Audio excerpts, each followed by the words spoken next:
The harvest fair came to Thornmere every year on the first cold morning, when the river bent its color from green to amber, and every year I walked through it alone. I did not mind that. I had not minded anything particular in a long time.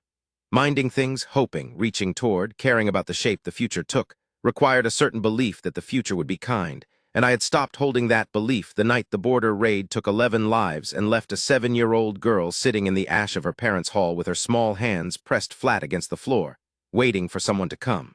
She had been waiting when my riders found her. She had not said a word since. That had been 6 months ago, and Myra came with me to the fair that morning the way she came everywhere, small and close and utterly silent, her hand tucked inside my own, her dark eyes moving over the stalls without landing on anything.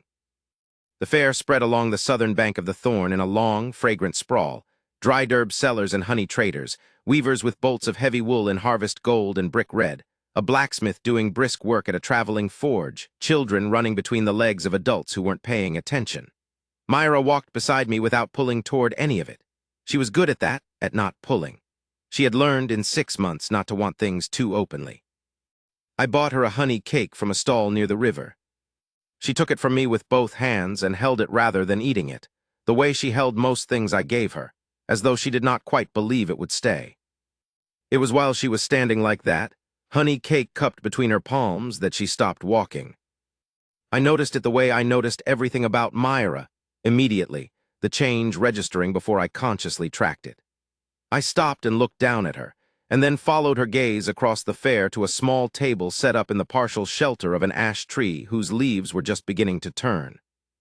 The table was modest. A strip of plain cloth, a dozen or so bundles of dried herbs in small wax-sealed pots, a set of scales, and behind it a woman seated on an upturned crate, working at something with her hands. She was not doing anything remarkable. She was braiding 3 stems of dried lavender together slowly, her head slightly bent, and the morning light came through the ash leaves and moved across the cloth of her ordinary brown dress and her ordinary dark hair and her hands, which were careful and unhurried. She was not looking at us. She did not appear to be looking at anyone. She was simply there, quiet in the fair's noise the way a stone is quiet in a running stream, not apart from it, not fighting it, simply still at its center. Myra had not moved. I looked back down at my ward. Something in her face had shifted, something small and difficult to name, like a door opened an inch in a house that had been shut a long season. "Do you want to go closer?" I said.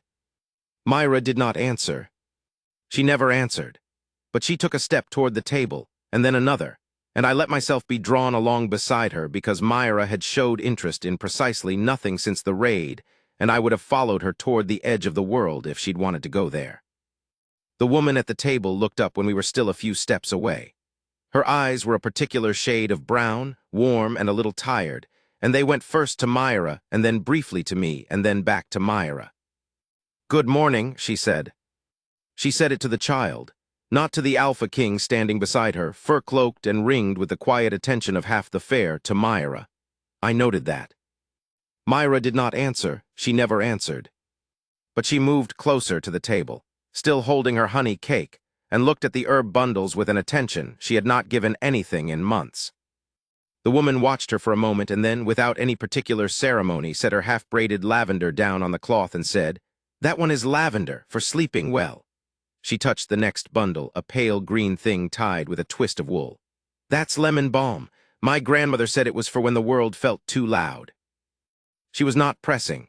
She made no effort to hold Myra's attention or coax a response from her. She simply named the things on her table the way a person might name them to themselves, as a kind of quiet narration, and let the child decide what to do with it. Myra leaned forward and touched the lemon balm bundle with one finger. The woman, Wren, I would learn her name that evening, did not exclaim or make much of it. She simply said, the way someone might acknowledge a shared observation, and slid the bundle a little closer to Myra's reach. My spirit wolf, who generally paid no particular attention to the people around us, went very still inside my chest. I did not have words for what I felt watching Myra's finger rest on that bundle of lemon balm. I had words for most things. I had governed Thornmere for 11 years, and the work of governing required precision of thought and language. But what moved through me in that moment was not a thing that sorted easily into words. It was closer to the relief of hearing a voice after a long silence. It was closer to the feeling of stepping indoors out of a cold rain and not having known, until that moment, how cold you were. I looked at the woman behind the table. She was not looking at me. She was looking at Myra with the calm, unhurried attention of someone who understood that children have their own time and cannot be rushed into trust. I bought 3 bundles of herbs I did not need, paid more than she asked, and walked Myra away through the fair without saying anything else. But I looked back once, and the woman had already bent her head again over her lavender braiding. The thing about Myra refusing to eat at midday was not new. She ate when she chose and refused when she chose, and I had stopped fighting it because fighting it made her smaller inside herself, retreated and rigid, and I found I could not bear to see her made smaller. She needed room. She needed more room than I knew how to give her most days. But that midday she refused to eat in a way that was different from her usual refusal. She sat at the table in the guest house where I'd taken rooms, her bowl of soup untouched and cooling, and she kept turning her head to look at the window that faced the fair. "Is it the fair you want?" I said.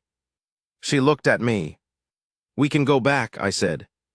She didn't move, but something in her settled, the way it did when she had been offered the right thing. I took her back to the fair. She walked straight to the ash tree. Wren was still there, though the fair had thinned in the midday quiet, many of the traders eating their own meals in the shade or in the common room of the inn at the fair's edge. She was eating a heel of bread and reading something, a small, water-stained book that she held in one hand, eating absently with the other, and she looked up when we arrived with an expression of simple recognition, unstarted and unforced, as though our return was a reasonable thing that required no comment. Myra climbed onto the edge of a low stone wall near the table and sat. She didn't speak. She didn't ask for anything. She simply settled there the way a bird will settle, choosing a perch for reasons known only to herself. Wren finished her bread, tucked her book into the fold of her cloak, and went back to her work, sorting small bundles, weighing, tying off with careful knots.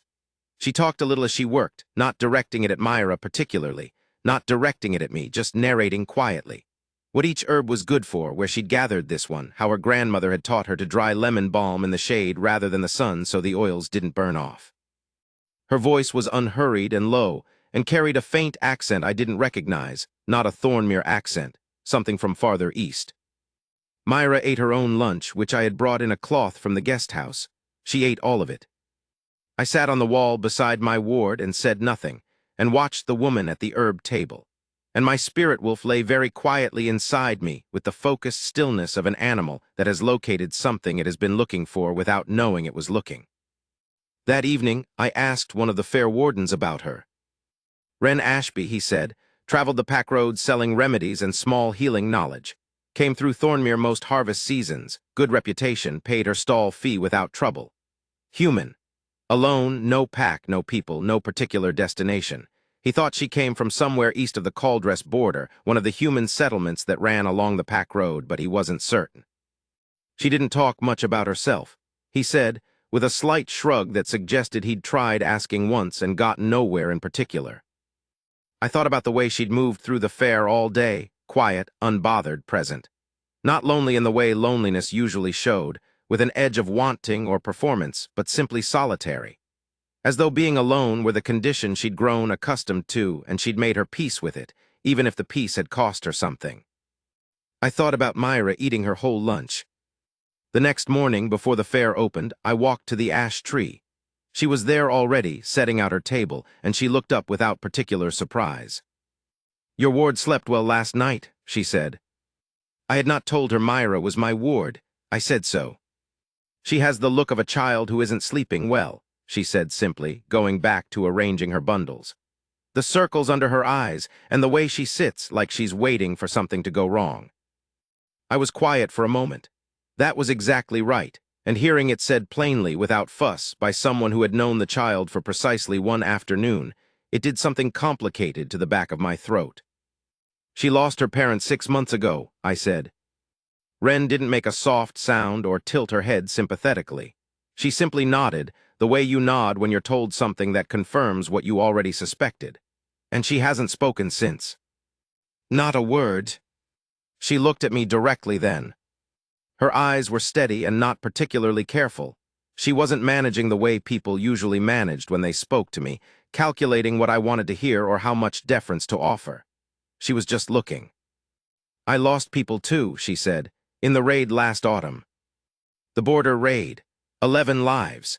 And her people had been among them, the human settlement that had been caught in the valley when my border wolves had pushed back too late." I had known the numbers. I had not thought until that moment about what the numbers meant in terms of people like her. Rootless now. Their whole context gone, traveling pack roads selling herb bundles because there was nothing left to go back to. "I'm sorry," I said. It came out without the formal weight that apologies usually carry from a king. It came out plainly, the way she said things. She held my gaze for a moment and then went back to her table. "Lemon balm under her pillow," she said. "Not a cure, but it might help." There are things you notice about a person over 3 days without deciding to notice them. I noticed that she ate simply and didn't complain about the fair food, which was plain. I noticed that she was patient with difficult customers. A man who wanted her to promise a remedy would definitely cure his wife's cough. A boy who kept picking up her smallest pots and putting them back in the wrong order, patient without being soft about it, clear when she needed to be clear. I noticed that she bent down to speak to children at their level rather than speaking over their heads. I noticed that she laughed twice, once at something a neighboring trader said and once at something Myra did. Myra had arranged 3 bundles of herbs in a row by size without being asked. And Wren had looked at the row and then at Myra and laughed, a quiet, delighted sound, and Myra had looked back at her with something new in her face, something I had not seen in 6 months, something that lived in the same country as pride. I noticed that when the fair grew crowded and loud, she didn't flinch into herself, but her hands moved a little more quickly over her work, as though the busyness of her hands was where she put excess noise. I noticed that she looked at the Thorn River often, the way people look at large, quiet things when they need to remember there are large, quiet things. I noticed that my spirit wolf, which had not sought out another person's proximity since the death of my parents a decade ago, kept angling toward wherever she was in the fair with a quiet persistence that had no urgency in it, only direction, as though it had found something north. On the second evening, Myra fell asleep on the stone wall beside Wren's table with her head against Wren's arm. Wren had not moved. She had simply continued her work with one arm slightly constrained, and when I came to collect my ward, she looked up at me with a careful expression and said quietly, "She can sleep a little more if you don't mind." I did not mind.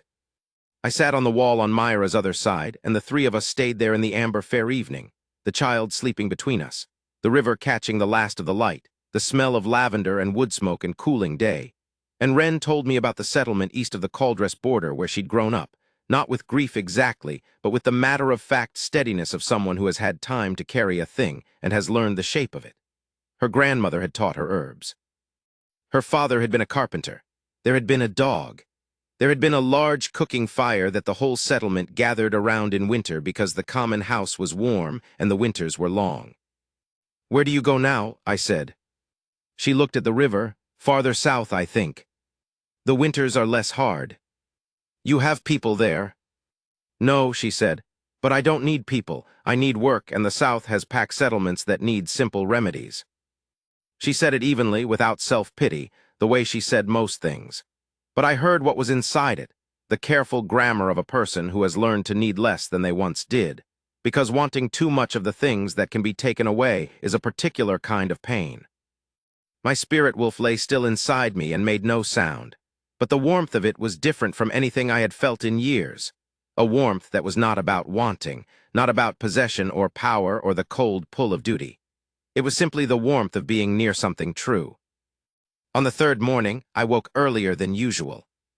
I told myself it was the fair noise beginning. I told myself it was the habit of early rising, which I kept even in the field. I did not tell myself what I already knew, which was that I had woken thinking about the way the light had moved across her hands the first morning, and the sound of her voice naming herbs to a child who could not answer her, and the particular steadiness in her brown eyes when she said I lost people too without flinching. Myra was already awake when I came to check on her, sitting up in the guest house bed with her small knees drawn to her chest.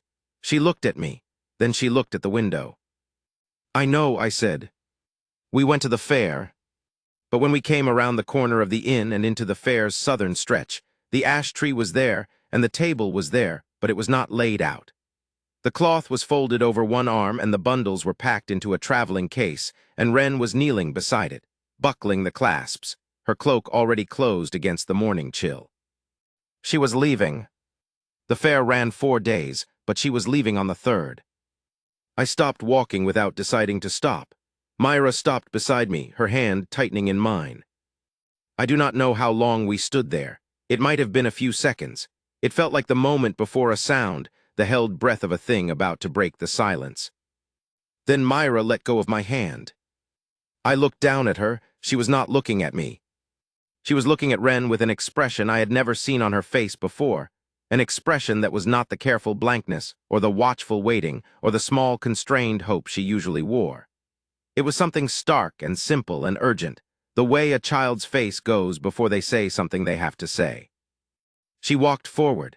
She walked through the fair crowd, past the honey seller and the wool trader and the morning knot of wolves already gathered at the forge, without looking to the left or right, straight as an arrow toward the ash tree. Wren looked up from her buckle. Myra stopped in front of her. She put her hand out and took hold of Wren's sleeve, not asking, not pulling, just holding. Wren went very still. The fair noise continued around them. Voices, and the ring of the blacksmith's hammer and the river talking to the stone bank. But the two of them were inside a kind of quiet that the noise did not touch. I had moved without knowing I was moving. I was standing a few steps away, close enough to see Myra's face. My ward looked up at the woman who had named herbs to her and let her eat her lunch in the shade and not flinched when she fell asleep against her arm. She looked up with the full weight of 6 months of silence in her eyes. And she spoke. Her voice was small and rough from disuse, the way a hinge sounds when a door has been closed a long time, and the word was not complicated or long. It was one syllable. It was, of all the words she might have chosen, the right one. "Stay," said Myra. "I have governed Thornmere for 11 years. I have sat judgment over cases that would have broken harder men. I have looked at the bodies of wolves lost on my borders and felt the grief of them settle into my bones without allowing it to stop me, because stopping is not something a king can do and remain a king. I was not prepared for that word. I do not think anything could have prepared me for it. It was not a king being moved. It was something older and deeper than kingship, something that lived in the same place as the bond I shared with my pack, that same wordless recognition of something that matters beyond explaining. My throat closed. My vision did something that I will not describe in detail. I simply stood in the fair crowd with the morning light coming through the ash leaves and my ward's voice still hanging in the air. One word, rough and small and more powerful than anything I had heard in 6 months, and could not speak. Wren's face had done something too. She knelt in front of Myra, slowly, carefully, the way you move around something precious, and she looked at my ward with the kind of directness that does not require words. Then she put her hand over Myra's hand on her sleeve. "All right," she said, quietly. Not a promise yet, she was too careful for that, this woman who did not make promises she couldn't keep. But something in between a promise and a question, a let me understand this held open rather than closed off. She looked up at me. I met her eyes. The hall found its center, and the center was her. I had not known, until that moment standing in the amber fair with my ward's hand on a stranger's sleeve, that I had been living in a hall whose center was missing. That the orderly business of ruling, the deliberate fullness of duty, had been organized around an absence I did not have a name for. I looked at Wren Ashby, human and rootless, and nothing the world would have picked out for a king, and understood that my spirit wolf had known what it was doing for 3 days, and that I had been slower to understand. "Come inside," I said, "both of you." Myra would not release Wren's sleeve for the better part of an hour. We went to the guest house, and I sent for food, and the 3 of us sat at the table in the quiet room with the Thorn River audible through the closed window, and Myra ate with Wren beside her and did not say anything further, the one word having been, it seemed, the word she'd been holding for 6 months, and having spent it she was content to be silent again, but differently. The silence around her now had a different quality. It was not the silence of a sealed room. It was the silence of a room someone has just walked into. Wren ate and did not press me for an explanation or an offer or a reason. She was good at that, at not pressing. I had the impression she had learned the same lesson I had, in a different way, that the things worth having could not be hurried.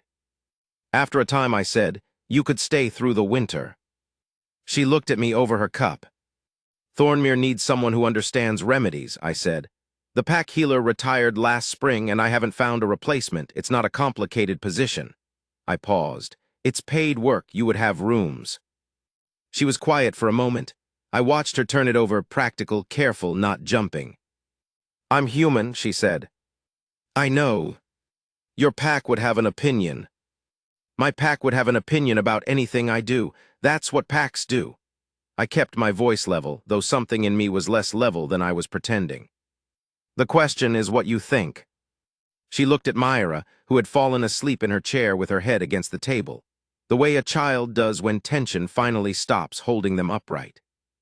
"The position," Wren said, "what would it involve?" "Remedies and basic healing knowledge for the pack, occasional travel to the outlying holdings when they need it, space to maintain your own herb work." I paused. "And if you were willing, some time with Myra.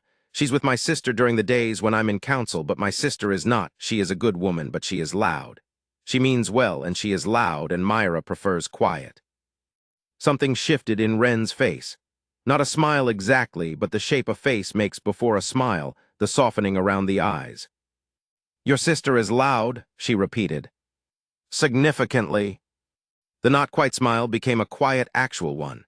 It changed her whole face, opened something that had been carefully maintained at a certain distance, and what appeared behind it was warmer and more tired and more real. "All right," she said. The same words she'd said to Myra. I did not miss that. She stayed. "I want to be precise about what that winter looked like, because it is important to me that I say it truly.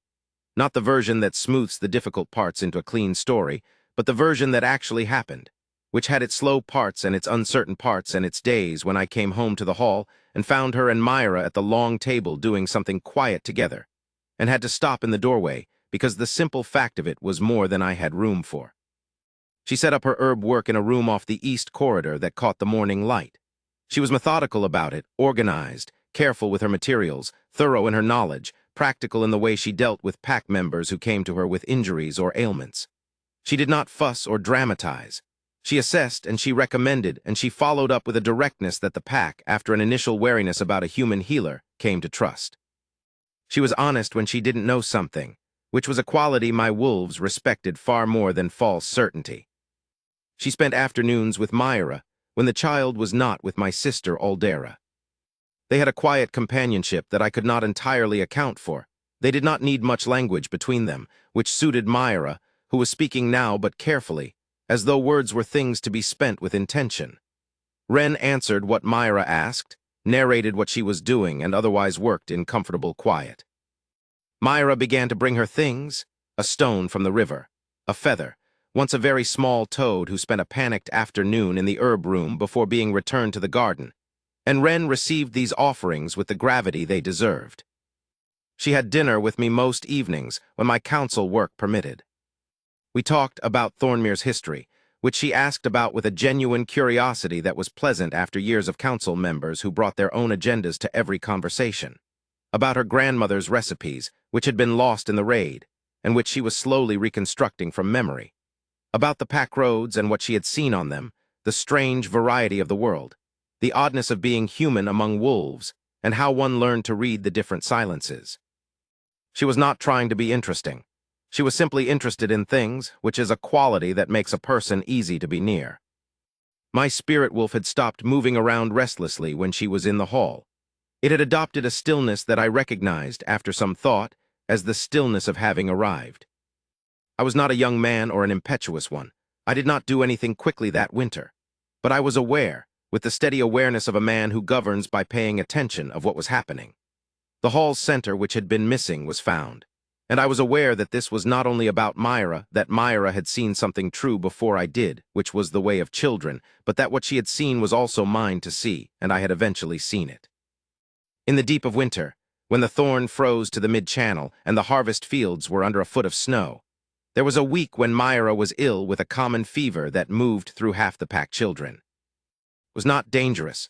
Wren told me so plainly on the first day, and I believed her, though the believing required more effort than I would have liked because Myra was my ward and watching her be ill was a particular kind of difficulty.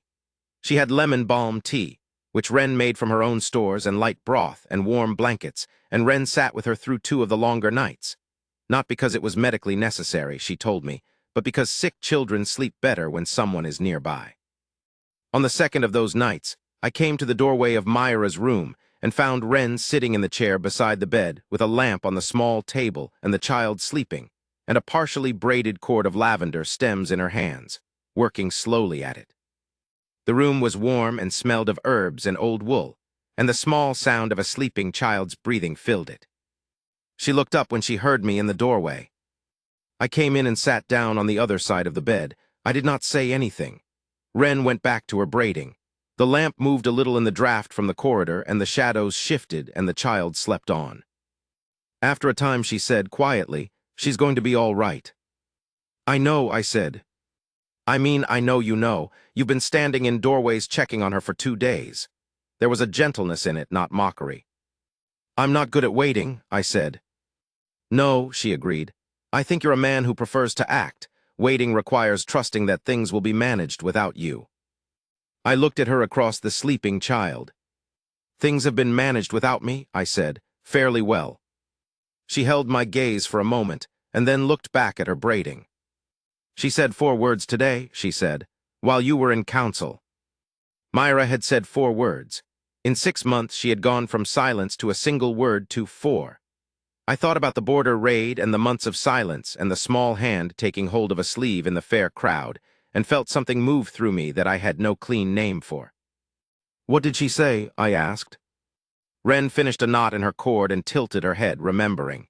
She pointed at the window and said, "Snow is coming." Then she looked at me and said, "Stay warm." Stay warm? 2 words borrowed from kindness. The same word she'd used in the fair, now shared outward. "She told you to stay warm," I said. "She did," a quiet pause. "I thought you'd want to know." I looked at her for a long moment. She was looking at the lamp rather than at me, her hands still on the lavender cord, her face in the warm light quiet and true, and tired in the particular way of someone who has been genuinely present for days and has not made a performance of it. "Wren," I said. She looked at me.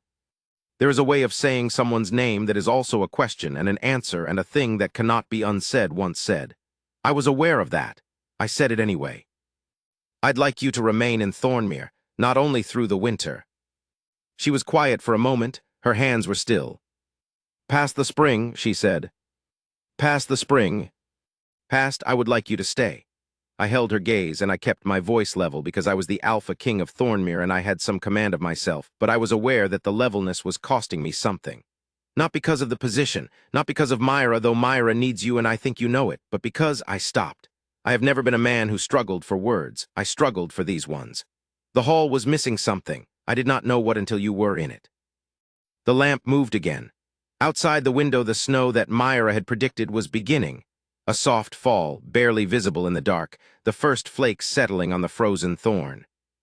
Wren looked at me for a long time. Then she looked at Myra, who was sleeping with her small face peaceful in a way it had not been in months. "I don't have people," she said at last. "I learned not to. It seemed safer after the raid to need less."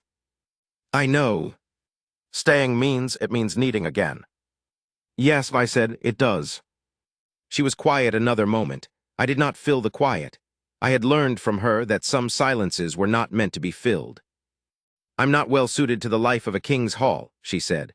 "I'm a human woman who sells herb bundles at fairs. I don't know how to," she gestured, a small movement that meant all of this, the stone hall and the pack and the governance. "You don't need to know how," I said. "I know how. What I don't know how to do," I paused. "What I had forgotten how to do is this." I looked at Myra, I looked at the lamp, I looked at her hands on the lavender cord. "Be still somewhere, have a center." I watched her receive that, watched her turn it carefully the way she turned everything. Then she looked at her hands, and something in her shoulders changed.